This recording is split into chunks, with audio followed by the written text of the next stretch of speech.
10-year anniversary, like the collaboration you're talking about, right, was to pay homage, you know, to pay respect to people.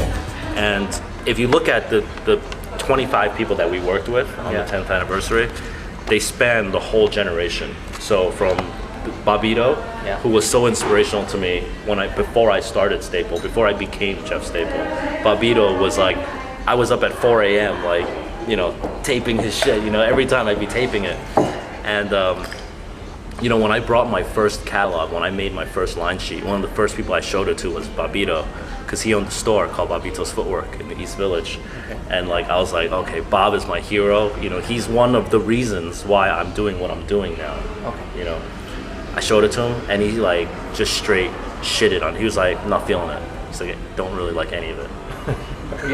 I literally walked out of there like, it was great. Like, I came back and did some more stuff and tried harder, made me try harder, showed it to him again, and then he was feeling it, and then he picked it up.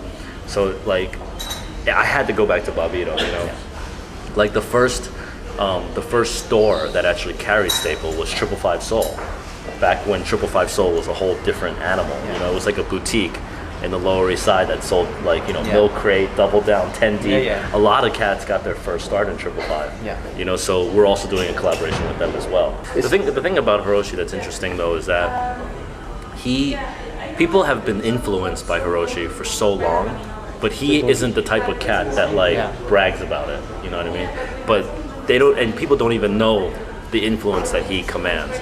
Only recently now has he been like, now he's, because now of the blog and they see what he's doing, now they're like, wow, he's dope, like he's so influential. But yo, you don't even know how much you've been influenced by him for like the past 2 decades. You know what I mean? That's right. Yeah. I was about to compare Hiroki to Steve Jobs actually, you know? Steve Jobs just makes 4 things and he makes the 4 best things that change the world. You know? For sure. Yeah.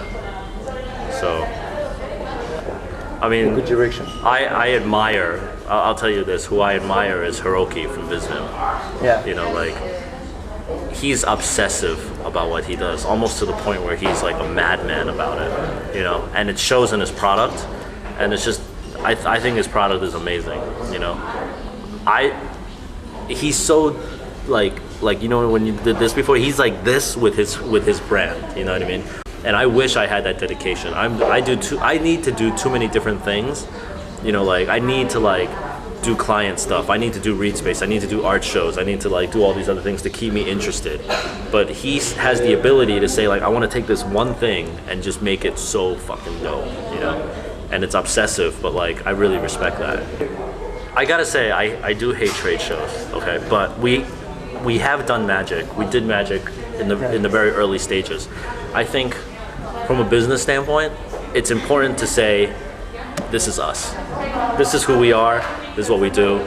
Expose it to as many people as possible, and then kind of be like, okay, there, you know, see you later, have a nice day, and then disappear and be like, what happened to that brand, you know? We still exist, and that's what we did at Magic. You know, we did Magic for like 2 years, pulled away.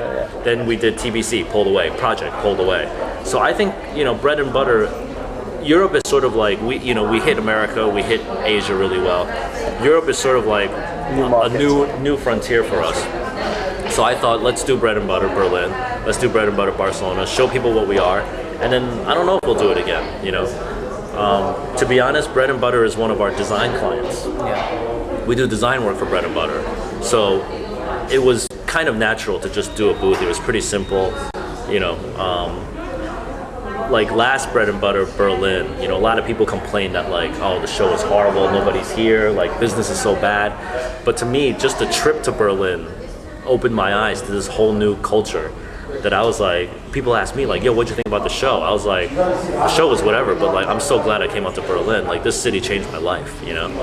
It's more than Jorgen Errolson, you know? It's like that, no, Jorgen Errolson though is, their mentality and their way of thinking is the reason why Berlin is so dope, because they don't care. Yeah, but they don't care. Like they're not doing things in the typical way that you're supposed to do things. You know, like why is Errolson making a jacket that costs $2,500 that cost him $24.50 to make?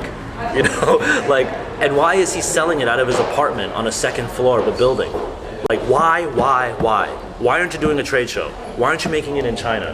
Why aren't you using cheaper fabrics?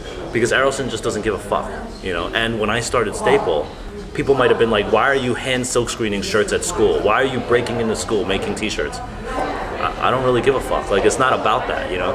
Too many people now are like, you should be doing this, you should be doing this, you should be doing this. But that's why shit gets whacked, because you're supposed to do it and everyone follows the same road, you know?